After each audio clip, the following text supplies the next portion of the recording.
When's the last time you remember Republicans going after an oil and gas lobbying group? It's been a minute. Last week, GOP Chair Steve Pearce and legislative leaders Jim Townsend and Stuart Engel sent a blistering letter published in the op-ed pages of newspapers across the state. Their target, New Mexico Oil and Gas Association Chief Ryan Flynn.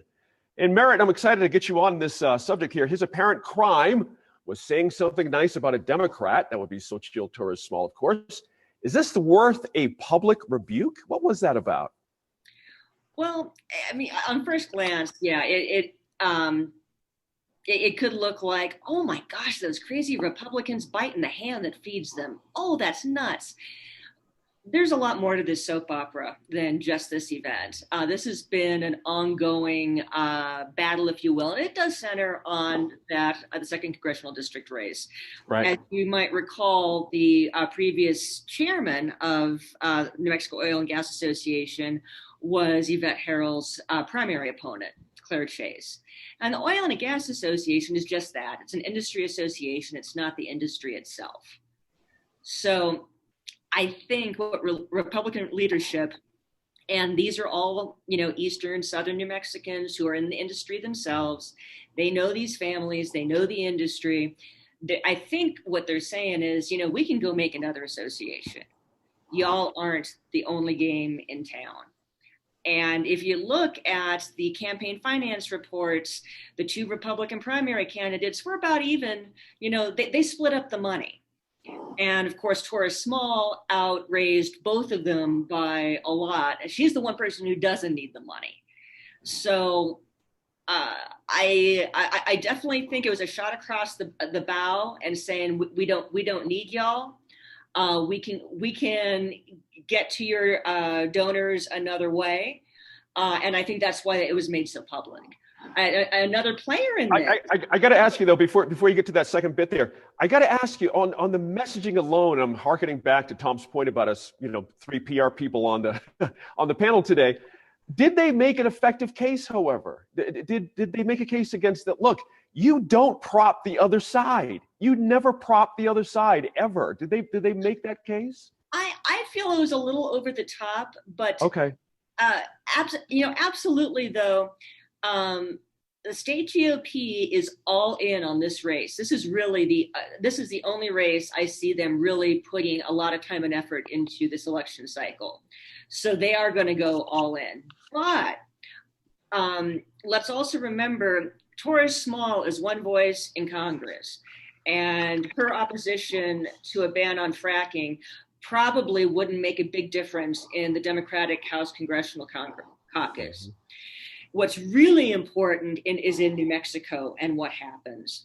And let's also not forget that the Speaker of the New Mexico House, his family law firm does a lot of work with New Mexico Oil and Gas. And I'm just wondering how that plays and what might be going on behind the scenes there as well. So I think you actually answered the question that we've been wondering in the office about that. Actually, there's something else going on here that just seems, a little off. I'll come back to you, Merritt, in just a second. Let me get to Senator Feldman.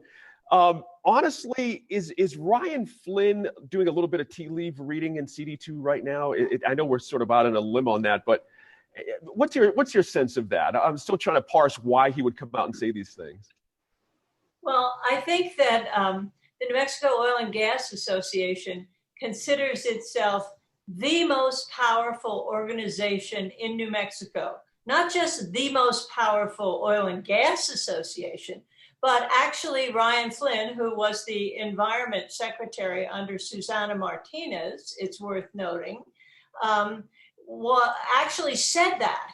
That was in 2018. That was his goal, to make this association the most powerful association in New Mexico. And he did it.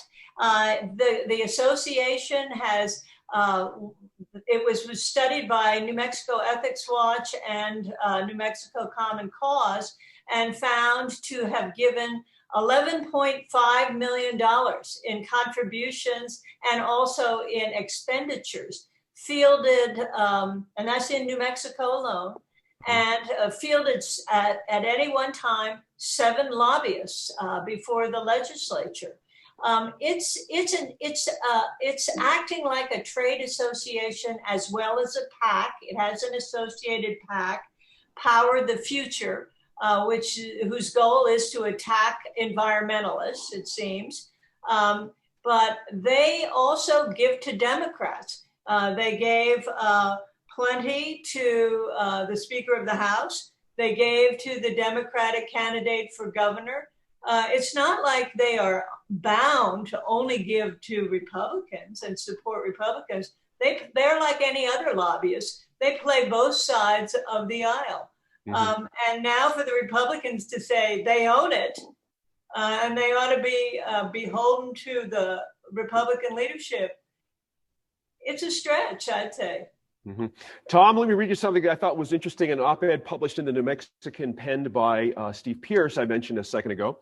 He accused Mr. Flynn of using the Oil and Gas Association as, quote, a political weapon.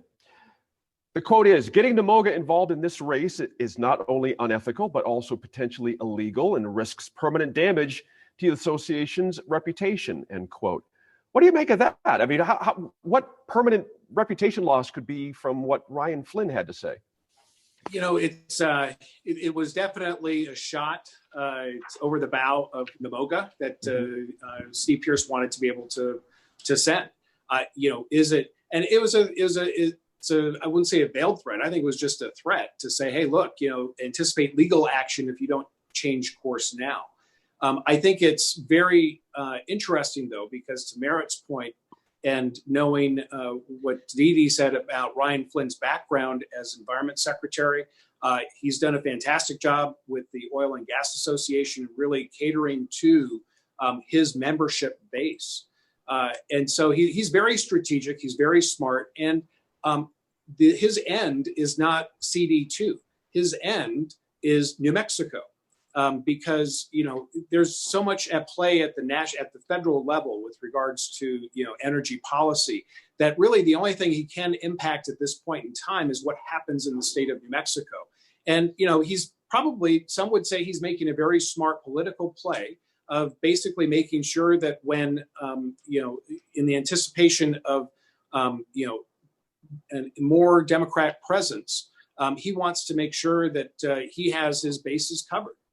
So, you know, I think it's a smart political play. I thought it was interesting that Mr. Pearce decided to, you know, make an issue out of it.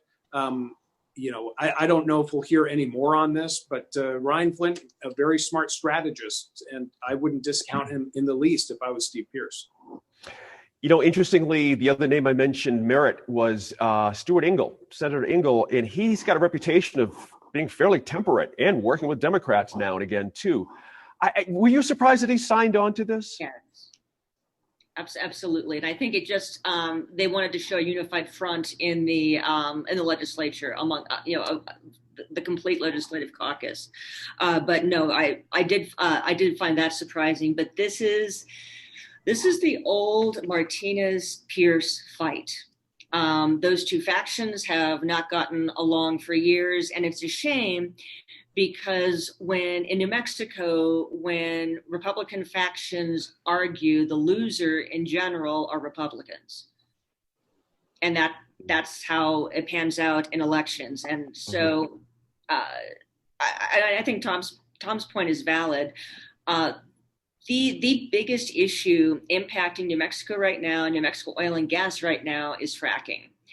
And say what you will, but we are a poor state with a not diverse economy.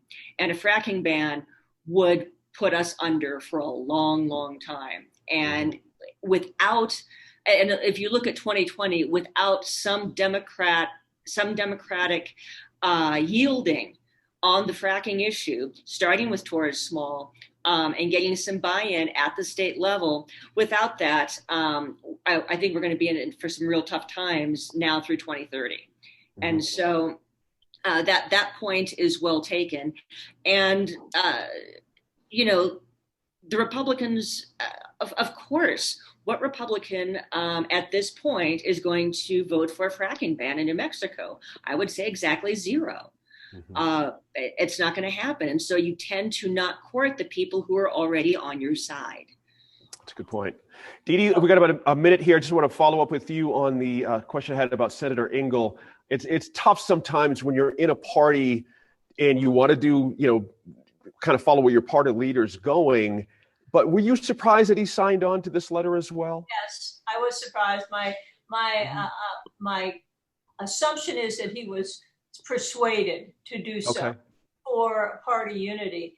But I want to comment on something that Merritt said, and that is a fracking ban does not have too much support among the Democrats in the legislature either. Antoinette Lopez Cedillo had a bill that was not even heard before committee. And so I think that, there may be some difference between the governor and the legislature on that count. But the NMOGA is counting votes and actually supporting Democrats who will be committee chairs, who will be leaders in the legislature. A supermajority is not a position of power. That's a good point there. We have to hit the stop button. Sorry, guys, but great insights from all of you this week. We really appreciate it. Thanks for reading up and offering all of your thoughts.